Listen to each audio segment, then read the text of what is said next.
Hi friends, എല്ലാവർക്കും online ക്ലാസ്സിലേക്ക് സ്വാഗതം. ഇന്ന് നമ്മൾ ഡിസ്കസ് ചെയ്യുന്നത് 8ാം ക്ലാസ്സിലെ സോഷ്യൽ സയൻസിൻ്റെ മലയാളം മീഡിയം ക്വസ്റ്റ്യൻ പേപ്പറാണ്. അപ്പോൾ നമുക്ക് 1.5 മണിക്കൂറാണ് സമയമുള്ളത്. 40 മാർക്കിനാണ് ചോദ്യം. നമുക്ക് ഓരോ ചോദ്യങ്ങൾ നോക്കാം. 1 മുതൽ 5 വരെയുള്ള എല്ലാ ചോദ്യങ്ങൾക്കും ഉത്തരം എഴുതണം. ഓരോന്നിനും 2 സ്കോർ വീതം മാത്രമാണ്. ഓക്കെ, ഫസ്റ്റ് ക്വസ്റ്റ്യൻ എന്താണ്? ചുവട്ടിൽ നൽകിയിരിക്കുന്ന ഭൂസവിശേഷതകൾ ഭൂപടങ്ങളിൽ സൂചിപ്പിക്കുന്നതിനായി ഉപയോഗിക്കുന്ന അംഗീകൃത നിറങ്ങൾ എന്തെല്ലാം? അപ്പോൾ ഭൂപടങ്ങൾ സൂചിപ്പിക്കുന്നതിന് ചില കാര്യങ്ങളൊക്കെ പല നിറങ്ങളാണ് കൊടുക്കുക. അപ്പോൾ നൈസർഗിക സസ്യജാലങ്ങൾ ഏത് നിറമാണ്? അപ്പോൾ സസ്യജാലങ്ങൾ, അപ്പോൾ എന്താണ്? സസ്യങ്ങളുടെ നിറമൊക്കെയാണ് പച്ചയാണ്. ഓക്കെ, അപ്പോൾ നമുക്ക് പച്ച എന്ന് എഴുതാം. ജലാശയങ്ങൾ നമ്മൾ സൂചിപ്പിക്കുന്നത് നീല നിറം ഉപയോഗിച്ചിട്ടാണ്. ഇത് രണ്ടും എഴുതിയാൽ നിങ്ങൾക്ക് 2 മാർക്ക് കിട്ടി. ഇനി അടുത്ത ചോദ്യം ഇതാണ്. മണ്ണിൻ്റെ ശോഷണത്തിന് കാരണമാകുന്ന ഏതെങ്കിലും 2 മനുഷ്യപ്രവർത്തനങ്ങൾ എഴുതുക. ഒന്നാമത്തേത് പ്ലാസ്റ്റിക് ഉപയോഗം എഴുതാം. പിന്നെ അമിതമായ രാസവള പ്രയോഗം, അശാസ്ത്രീയമായ നിർമ്മാണം, ഖനനം, മലിനജലം മണ്ണിലേക്ക് ഒഴുകുന്നത് മണ്ണിൻ്റെ ശോഷണത്തിന് കാരണമാകുന്നു. അമിത കന്നുകാലി മേച്ചിലും മണ്ണ് ശോഷണത്തിന് കാരണമാകുന്നു.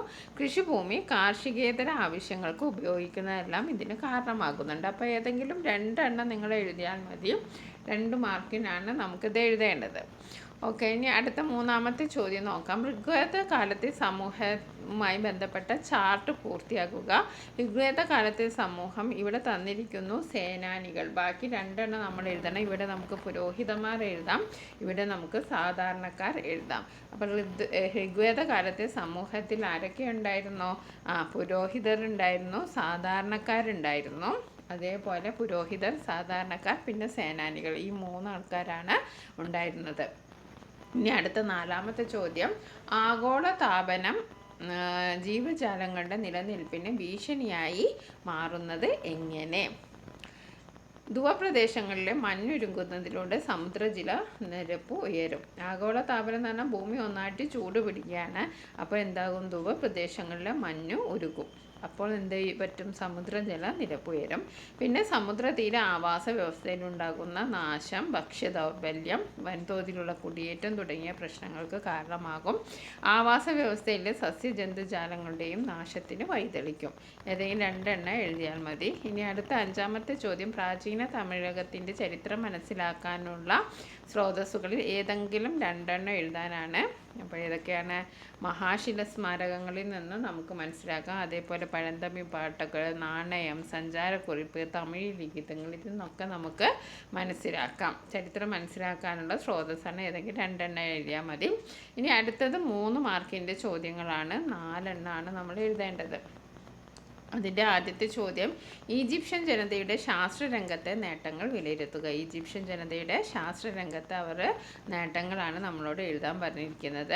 എന്തൊക്കെയാണ്? സൂര്യനെ അടിസ്ഥാനമാക്കി സൗര കലണ്ടർ തയ്യാറാക്കി. അപ്പോൾ സൂര്യനെ അടിസ്ഥാനമാക്കി സൗര കലണ്ടർ തയ്യാറാക്കി ആരാണ്? ഈജിപ്തുകാരാണ്. പിന്നെ ഒരു വർഷത്തെ 365 ദിവസങ്ങളാക്കി കണക്കാക്കി.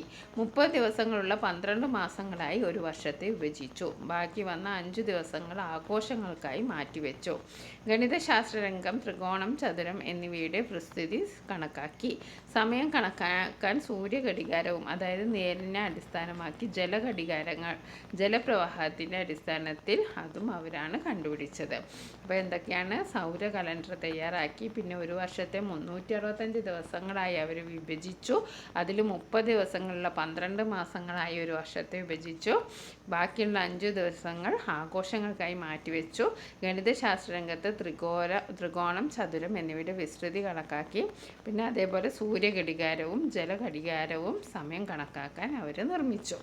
ഇനി അടുത്തത് ഗുപ്ത കാലഘട്ടത്തിലെ സാഹിത്യരംഗവുമായി ബന്ധപ്പെട്ട് ചുവടെ നൽകിയിരിക്കുന്ന പട്ടിക പൂർത്തിയാക്കുക. രചയിതാക്കളെ പേര് തന്നിട്ടുണ്ട്, ചിലതിലെ കൃതികൾ തന്നിട്ടുണ്ട്. അപ്പോൾ അഭിജ്ഞാന ശാകുന്തളം ആരാണ് എഴുതിയത്? നമുക്കറിയാം, കാളിദാസനാണ്. അഭിജ്ഞാന ശാകുന്തളം ആരാണ്? കാളിദാസൻ. അമരസംഹിത, അമരസിംഹൻ, അമരകോശം, മുദ്രരാക്ഷസം, വിശാഖദത്ത. എന്തൊക്കെയാണ്? അഭിജ്ഞാന ശാകുന്തളം കാളിദാസനാണ്. അമരകോശം എഴുതിയത് ആരാണ്? അമര സിംഹനാണ്. മുദ്രരാക്ഷസം എഴുതിയത് വിശാഖദത്തനാണ്. ഇനി നമുക്ക് അടുത്ത ക്വസ്റ്റ്യൻ നോക്കാം. ലെസേഫിയർ സിദ്ധാന്തത്തിൻ്റെ ഉപജ്ഞാതാവ് ആര്? ലെസേഫിയർ സിദ്ധാന്തം വ്യക്തമാക്കുക. അപ്പോൾ അതിൻ്റെ ഉപജ്ഞാതാവ് ആരാണ്? ആഡം സ്മിത്ത് ആണ്. ലെസേഫിയർ സിദ്ധാന്തത്തിൻ്റെ ഉപജ്ഞാതാവ് ആരാണ്? ആഡം സ്മിത്ത് ആണ്. ഇമ്പോർട്ടൻറ്റ് ചോദ്യമാണ്. എന്താണ് ലെസേഫിയർ സിദ്ധാന്തം എന്ന് പറഞ്ഞാൽ? സാമ്പത്തിക പ്രവർത്തനങ്ങളിൽ ഗവൺമെൻറ്റിൻ്റെ ഇടപെടൽ പരിമിതപ്പെടുത്തണം. എന്താണ്? സാമ്പത്തിക പ്രവർത്തനങ്ങളിൽ ഗവൺമെൻറ് വല്ലാണ്ട് ഇടപെടേണ്ട എന്നാണ് അതിൽ. അതായത് പരിമിതപ്പെടുത്തണം, എല്ലാ കാര്യത്തിലും ഇടപെടേണ്ട. സാമ്പത്തിക പ്രവർത്തനങ്ങളിൽ ഗവൺമെൻറ്റിൻ്റെ ഇടപെടൽ പരിമിതപ്പെടുത്തണം. വീണ്ടും വ്യക്തി സ്വാതന്ത്ര്യത്തിന് കൂടുതൽ പ്രാധാന്യം നൽകണം. ഇതാണ് ലെസേഫിയർ തത്വം. അതിൻ്റെ ഉപജ്ഞാതാവ് ആരാണ്? ആഡം സ്മിത്ത് ആണ്. ഇനി നമുക്ക് അടുത്ത ചോദ്യം നോക്കാം. സപ്ത സൈന്ധവ പ്രദേശത്ത് നിന്ന് ഗംഗാ സമതലത്തിൽ എത്തിച്ചേർന്നപ്പോൾ ആര്യന്മാരുടെ ജീവിതത്തിലുണ്ടായ മാറ്റങ്ങൾ എന്തെല്ലാം? അപ്പോൾ സപ്ത സൈന്ധവ പ്രദേശത്ത് നിന്ന് അവരെങ്ങോട്ട് മാറി? ആര്യന്മാർ ഗംഗാ സമതലത്തിലേക്ക് മാറി.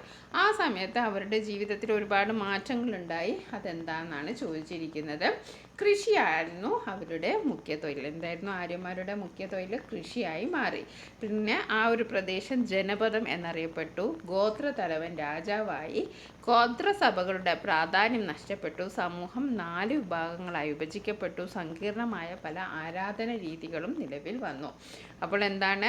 ആര്യന്മാർ സപ്തസൈന്ധവ പ്രദേശത്ത് നിന്ന് എങ്ങോട്ട് മാറി? ഗംഗാ സമതലത്തിലേക്ക് മാറിയപ്പോൾ ഉണ്ടായ മാറ്റങ്ങൾ എന്തൊക്കെയാണ്? കൃഷി മുഖ്യ തൊഴിലായി മാറി. പ്രദേശം ജനപദം എന്നറിയപ്പെട്ടു. ഗോത്രതലവൻ രാജാവായി. ഗോത്രസഭകളുടെ പ്രാധാന്യം നഷ്ടപ്പെട്ടു. സമൂഹം 4 വിഭാഗങ്ങളായി വിഭജിക്കപ്പെട്ടു. സങ്കീർണമായ പല ആരാധന രീതികളും നിലവിൽ വന്നു. ഇനി അടുത്തത് പ്രാചീന തമിഴകത്തെ വാണിജ്യത്തിൽ ഉമറർ വഹിച്ച പങ്കെന്താണ്? അപ്പോൾ പ്രാചീന തമിഴത്തെ ഒരു കച്ചവട സംഘമായിരുന്നു ഉമണർ അല്ലേ. അവരുടെ പ്രധാനം എന്തായിരുന്നു? നെയ്തൽ പ്രദേശത്ത് നിന്ന് ഉപ്പും ഉണക്കമീനും ശേഖരിച്ച് മറ്റു തിണങ്ങളിൽ വിതരണം ചെയ്തു. അപ്പോൾ നെയ്തൽ പ്രദേശത്ത് അധികവും കടൽ തീരാണല്ലോ. അപ്പോൾ അവിടുത്തെ അവരുടെ തൊഴിൽ ഉപ്പ് ഉണക്കമീനാണ് അല്ലേ. നെയ്ത്തലിൽ അവരുടെ ഉപജീവന മാർഗം എന്ന് പറഞ്ഞാൽ മത്സ്യബന്ധനമായിരുന്നു. അപ്പോൾ ആ പ്രദേശത്ത് നിന്ന് സമുദ്രത്തിൽ നിന്ന് കിട്ടുന്ന 2 സാധനമാണ് ഉപ്പും ഉണക്കമീനും. അങ്ങനെ അത് ശേഖരിച്ച് മറ്റു തിണകളിൽ വിതരണം ചെയ്തിരുന്നു. പകരം കുരുമുളക്, സുഗന്ധദ്രവ്യങ്ങൾ, വനവിഭവങ്ങൾ ശേഖരിച്ച വിഭവങ്ങൾ കടൽത്തീര പട്ടണത്തിലെ വാണിജ്യ കേന്ദ്രങ്ങളിൽ വിറ്റിരുന്നു.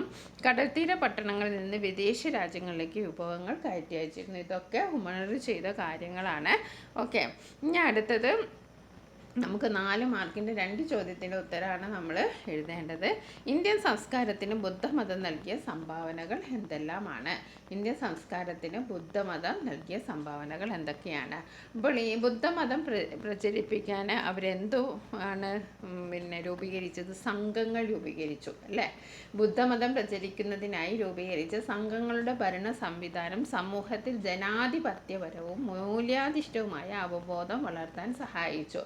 അപ്പോൾ ഈ സംഘം എന്ന് പറഞ്ഞത് ബുദ്ധമതം പ്രചരിപ്പിക്കാൻ വേണ്ടി രൂപീകരിച്ചതാണ്. എങ്കിൽ കൂടിയും അതിൻ്റെ ഭരണ സംവിധാനം സമൂഹത്തിൽ ഒരുപാട് നല്ല ബോധങ്ങൾ വളർത്താൻ സഹായിച്ചു. ഇനി അടുത്തത് കലകളുടെയും വാസ്തുവിദ്യയിലെയും വലിയ രീതിയിലുള്ള പുരോഗതി ഉണ്ടായി. ഗുഹങ്ങൾ, ചൈത്യങ്ങൾ, വിഹാരങ്ങൾ, തൂണുകൾ എന്നിവ നിർമ്മിച്ചു. ഇന്ത്യയും അയൽരാജ്യങ്ങളും തമ്മിലുള്ള വ്യാപാര സാംസ്കാരിക ബന്ധങ്ങൾ പ്രോത്സാഹിപ്പിക്കുന്നതിൽ പ്രധാന പങ്ക് വഹിച്ചു. വിദ്യാഭ്യാസ പുരോഗതിയിൽ പ്രധാന പങ്ക് വഹിച്ചു. ഇനി നമുക്ക് 12ാമത്തെ ചോദ്യം നോക്കാം. ഇവിടെ എ കോളവും ബി കോളവും നമ്മൾ യോജിപ്പിക്കാനാണ്. ഇവിടെ നോക്കൂ, ഗാന്ധിജി ഉണ്ട്. ഗാന്ധിജിയുമായി ബന്ധപ്പെട്ട് നമുക്ക് എന്തെഴുതാം? ഹിന്ദു സ്വരാജ് എഴുതാം. ഗാന്ധിജി ഹിന്ദു സ്വരാജ്. ചാണക്യൻ അറിയാലോ, അർത്ഥശാസ്ത്രം. ആൽഫ്രഡ് മാർഷൽ എന്താണ്? ആൽഫ്രഡ് മാർഷൽ സാമ്പത്തിക തത്വശാസ്ത്രങ്ങൾ. ആഡം സ്മിത്ത് ആണ് wealth of nations. Adam Smith എന്താണ്? Wealth of nation. നേരത്തെ നമ്മൾ ആഡം സ്മിത്തിനെ പറ്റി സൂചിപ്പിച്ചിരുന്നു. എന്താണ്? ലെസേവിയർ സിദ്ധാന്തത്തിൻ്റെ ഉപജ്ഞാതാവാണ് ആഡം സ്മിത്ത്. പിന്നെന്താണ്? ലെസേവിയർ സിദ്ധാന്തം എന്ന് പറഞ്ഞാൽ എന്താണ്? സാമ്പത്തിക കാര്യങ്ങളിൽ ഗവൺമെൻറ്റിൻ്റെ ഇടപെടൽ പരിമിതപ്പെടുത്തുക, അതേപോലെ തന്നെ വ്യക്തി സ്വാതന്ത്ര്യം കൂടുതൽ അനുവദിക്കുക. ഇതൊക്കെയായിരുന്നു ലെസേവിയർ സിദ്ധാന്തം. ഇതിൻ്റെ ഉപജ്ഞാതാവ് ആരായിരുന്നു? Adam Smith. വീണ്ടും ഇവിടെ ആഡം സ്മിത്തിനെ നമ്മൾ പറയാണ് വെൽത്ത് ഓഫ് നേഷന്. ഓക്കെ, അതേപോലെ ഗാന്ധിജിയാണ് ഹിന്ദു സ്വരാജ്. ചാണക്യൻ അർത്ഥശാസ്ത്രമാണ്. ആൽഫ്രഡ് മാർഷൽ സാമ്പത്തിക തത്വശാസ്ത്രങ്ങളാണ്. ഓക്കെ, ഇനി നമുക്ക് അടുത്ത ചോദ്യം നോക്കാം. 13ാമത്തെ ചോദ്യം നോക്കാം. ഇന്ത്യൻ രാഷ്ട്രപതിയുടെ ചുമതലകൾ എന്തെല്ലാം? ഇന്ത്യൻ രാഷ്ട്രപതിയുടെ ചുമതലകൾ എന്തൊക്കെയാണ്? പ്രധാനമന്ത്രിയെയും മന്ത്രിമാരെയും നിയമിക്കൽ. ആരാണ്? രാഷ്ട്രപതിയാണ് പ്രധാനമന്ത്രിയെയും മന്ത്രിമാരെയും നിയമിക്കുന്നത്. അതേപോലെ സുപ്രീം കോടതിയിലെയും ഹൈക്കോടതിയിലെയും ചീഫ് ജസ്റ്റിസിനെയും മറ്റു ജഡ്ജിമാരെയും നിയമിക്കുന്നതും ആരാണ്? രാഷ്ട്രപതിയാണ്. വേറൊരു പ്രധാനപ്പെട്ട പോയിന്റാണ് രാജ്യസഭയിലേക്ക് 12 അംഗങ്ങൾ. ഈ അംഗങ്ങൾ ഓർമ്മിച്ച് വെക്കുക. രാജ്യസഭയിലേക്ക് എത്ര അംഗങ്ങളെയാണ്? 12 അംഗങ്ങളെയും ലോകസഭയിലേക്ക് 2 അംഗങ്ങളെയും നാമനിർദ്ദേശം ചെയ്യുന്നത് ആരാണ്? രാഷ്ട്രപതിയാണ്. പിന്നെ പാർലമെന്റ് പാസാക്കിയ ബില്ലുകൾക്ക് അംഗീകാരം നൽകുന്നതും രാഷ്ട്രപതിയാണ്. ആവശ്യമായി വന്ന രാജ്യത്ത് അടിയന്തരാവസ്ഥ പ്രഖ്യാപിക്കാനുള്ള അവകാശവും രാഷ്ട്രപതി നിക്ഷിപ്തമാണ്. അതേപോലെ തന്നെ ദയാഹർജിയിൽ തീർപ്പ് കൽപ്പിക്കലും രാഷ്ട്രപതിയുടെ ചുമതലയാണ്. ദയാഹർജി എന്ന് പറഞ്ഞിട്ടുണ്ടെങ്കിൽ എന്താണ്? വധശിക്ഷ നടപ്പിലാക്കാൻ കാത്തുനിൽക്കുക, എന്തെങ്കിലും കരുണ കാണിക്കുമോ എന്നതിൽ അവർക്ക് വധശിക്ഷ റദ്ദാക്കുന്നതിനുള്ള ഹർജിയാണ് ദയാഹർജി. അത് എന്തെങ്കിലും തീർപ്പ് കൽപ്പിക്കണമെങ്കിലും ആരും പറയണം? രാഷ്ട്രപതിയാണ് അതിൽ തീരുമാനമെടുക്കേണ്ടത്. ഒന്നുകൂടി വായിക്കാം. പ്രധാനമന്ത്രിയെയും മന്ത്രിമാരെയും നിയമിക്കൽ. പിന്നെ അതുകൂടാതെ സുപ്രീം കോടതിയിലെയും ഹൈക്കോടതിയിലെയും ചീഫ് ജസ്റ്റിസിനെയും മറ്റ് ജഡ്ജിമാരെയും രാഷ്ട്രപതിയാണ് നിയമിക്കുന്നത്. കൂടാതെ രാജ്യസഭയിലേക്ക് 12 അംഗങ്ങളെയും ലോകസഭയിലേക്ക് 2 അംഗങ്ങളെയും. ഈ അംഗങ്ങളുടെ എണ്ണം നിങ്ങൾ ഓർമ്മിച്ച് വെക്കുക. പിന്നെ അതേപോലെ പാർലമെൻറ്റ് പാസ്സാക്കിയ ബില്ലുകൾക്ക് അംഗീകാരം നൽകുന്ന രാഷ്ട്രപതിയാണ്. ആവശ്യമായി വന്നാൽ രാജ്യത്ത് അടിയന്തരാവസ്ഥ പ്രഖ്യാപിക്കുന്നതും ആരാണ്? രാഷ്ട്രപതിയാണ്. ഇനി അടുത്തത് ഇമ്പോർട്ടൻറ്റ് ചോദ്യമാണ്. തിണ ഭൂഭാഗ ഉപജീവന മാർഗം. ഓക്കെ. പ്രാചീന തമിഴകത്ത് സാമൂഹിക ജീവിതം രൂപപ്പെടുത്താൻ തിണകൾ വഹിച്ച പങ്കെന്ത്? അപ്പോൾ തിണകളെ കുറിച്ച് നിങ്ങൾ തീർച്ചയായും പഠിച്ചു വെക്കണം. പോയിന്റുകൾ ഇവിടെ കൊടുത്തിട്ടുണ്ട്. കുറിഞ്ചി 5 തിണകളാണുള്ളത്. കുറിഞ്ചി, മുല്ലൈ, പാലൈ, മരുതം, നെയ്തൽ. ഓരോന്നിൻ്റെയും നമുക്ക് പ്രത്യേകത പറയാം. കാടുമലയും നിറഞ്ഞ പ്രദേശമാണ് കുറിഞ്ചി. കാടും മലയും നിറഞ്ഞ പ്രദേശമാണ് കുറിഞ്ചി. ഇവിടുത്തെ ജനങ്ങളുടെ ഉപജീവന മാർഗം വനവിഭവ ശേഖരണവും നായാട്ടും പൂനം കൃഷിയുമാണ്. ഇനി അടുത്ത തിണയാണ് മുല്ലൈ. പുൽമേടുകൾ നിറഞ്ഞതാണ് മുല്ലൈ. ഇവിടുത്തെ ആളുകളുടെ ഉപജീവന മാർഗം എന്താണ്? കന്നുകാലി വളർത്തലാണ്. പാലൈ എന്നാൽ വരണ്ട പ്രദേശത്തെയാണ് പറയപ്പെടുന്നത്. ഇവിടുത്തെ ആളുകളുടെ പ്രധാന തൊഴിൽ എന്താണ്? കവർച്ചയാണ്. മോഷണം, കന്നുകാലി കവർച്ച. ഇനി അടുത്ത മരുതം. മരുതം എന്ന് പറയുന്നത് വയൽപ്രദേശമാണ്. അവിടുത്തെ ആളുകളുടെ ഉപജീവനമാർഗം കൃഷിയാണ്. നെയ്തൽ തീരപ്രദേശമാണ്. മീൻപിടുത്തവും ഉപ്പു നിർമ്മാണവുമാണ് അവിടുത്തെ ജനങ്ങളുടെ പ്രധാനപ്പെട്ട തൊഴിൽ മാർഗങ്ങൾ. ഇനി നമുക്ക് അടുത്ത ചോദ്യം നോക്കാം. പ്രാചീന ഓക്കെ, അത് 5 മാർക്കിൻ്റെ ചോദ്യം. ഇനി രണ്ടാമത്തെ, ഭൂപടങ്ങളുമായി ബന്ധപ്പെട്ട് ചുവടെ നൽകിയിട്ടുള്ള ചോദ്യങ്ങൾക്ക് ഉത്തരം എഴുതുക. ഉള്ളടക്കത്തിൻ്റെ അടിസ്ഥാനത്തിൽ ഭൂപടങ്ങളെ തരംതിരിക്കുക. ചുവടെ നൽകിയിരിക്കുന്ന ഭൂപടങ്ങളുടെ ഉപയോഗങ്ങൾ എഴുതുക. ജ്യോതിശാസ്ത്രപടം, രാഷ്ട്രീയ ഭൂപടം, ദിനാവസ്ഥ ഭൂപടം. ഓക്കെ. അപ്പോൾ നമുക്ക് ഭൂപടങ്ങളെ ഭൗതിക ഭൂപടങ്ങളെന്നും സാംസ്കാരിക ഭൂപടങ്ങളെന്നും 2ആയി തിരിക്കാം. ഓക്കെ. ഭൂപടങ്ങളുമായി ബന്ധപ്പെട്ട് ഉള്ളടക്കത്തിൻ്റെ അടിസ്ഥാനത്തിൽ. അപ്പോൾ ഉള്ളടക്കത്തിൻ്റെ അടിസ്ഥാനത്തിൽ നമുക്ക് 2ആയിട്ട് തരംതിരിക്കാം. എന്തൊക്കെയാണ്? ഭൗതിക ഭൂപടം, സാംസ്കാരിക ഭൂപടം. ഇതിൽ ഓരോന്നിൻ്റെയും ഉപയോഗം പറയാം. ജ്യോതിശാസ്ത്ര ഭൂപടം എന്തിനാണ്? വാന നിരീക്ഷണത്തിന് ഉപയോഗിക്കുന്നു. രാഷ്ട്രീയ ഭൂപടം രാജ്യാതിർത്തി മനസ്സിലാക്കാൻ ഉപയോഗിക്കുന്നു. രാഷ്ട്രീയ ഭൂപടം രാജ്യത്തിൻ്റെ അതിർത്തി മനസ്സിലാക്കാൻ ഉപയോഗിക്കുന്നു. ദിനാവസ്ഥ, അതായത് ഒരു ദിനത്തിലെ കാലാവസ്ഥ അറിയുന്നതിനാണ്, ആ കാലാവസ്ഥയെക്കുറിച്ച് പഠനത്തിനാണ് ദിനാവസ്ഥ ഭൂപടം ഉപയോഗിക്കുന്നത്. ഇനി 16ാമത്തെ ചോദ്യം, അവസാനത്തെ ചോദ്യമാണ്. മൗര്യമാരുടെ കേന്ദ്രീകൃത ഭരണം അവിടുത്തെ സാമ്പത്തിക പ്രവർത്തനങ്ങളെ സ്വാധീനിച്ചത് എങ്ങനെ? വിശദമാക്കുക. എങ്ങനെയാണ് മൗര്യ സാമ്രാജ്യത്തിൻ്റെ കാര്യങ്ങൾ നോക്കാം. കീഴടക്കിയ പ്രദേശങ്ങളിൽ കൃഷി ആരംഭിച്ചു. അവിടെ എന്ത് ചെയ്തു? കീഴടക്കി. ഒരുപാട് പ്രദേശങ്ങൾ അവർ കീഴടക്കി. മൗര്യ സാമ്രാജ്യം വിശാലമായി. ആ കീഴടക്കിയ പ്രദേശങ്ങളിൽ അവർ എന്താരംഭിച്ചു? കൃഷി ആരംഭിച്ചു. കാർഷിക പുരോഗതിക്കായി ജലസേചന സൗകര്യങ്ങൾ ഒരുക്കി. കൃഷിയുടെയും ഗ്രാമങ്ങളുടെയും വളർച്ച കച്ചവട പുരോഗതിക്ക് കാരണമായി. കച്ചവടത്തിൻ്റെ പുരോഗതിക്കായി ചക്രവർത്തിമാർ നിരവധി പാതകൾ നിർമ്മിച്ചു. പാതയ്ക്കിരുവശവും വൃക്ഷങ്ങൾ നിർമ്മിച്ചു. അത്താണികൾ നിർമ്മിച്ചു. വിദേശ ദേശങ്ങളുമായി ബന്ധിപ്പിക്കുന്ന പാതകളുടെ നിർമ്മാണം മറ്റു പ്രദേശങ്ങളുമായി വ്യാപാര ബന്ധം സ്ഥാപിക്കാൻ സഹായകമായി. അപ്പോൾ നമ്മുടെ 8ാം ക്ലാസ്സിലെ മലയാളം മീഡിയമാണ്. ഇനി ഒരുപാട് വീഡിയോസ് നമ്മൾ അപ്ലോഡ് ചെയ്യുന്നതാണ്. Previous year question paper discuss ചെയ്യുന്നതായി നിങ്ങളുടെ ക്വസ്റ്റ്യൻ്റെ പാറ്റേൺ മനസ്സിലാക്കാനും പിന്നെ ഒരുപാട് ക്വസ്റ്റ്യൻസ് റിപ്പീറ്റഡും ഉണ്ടാവും. അപ്പോൾ നിങ്ങൾക്ക് അതൊക്കെ ഉപകാരപ്പെടും.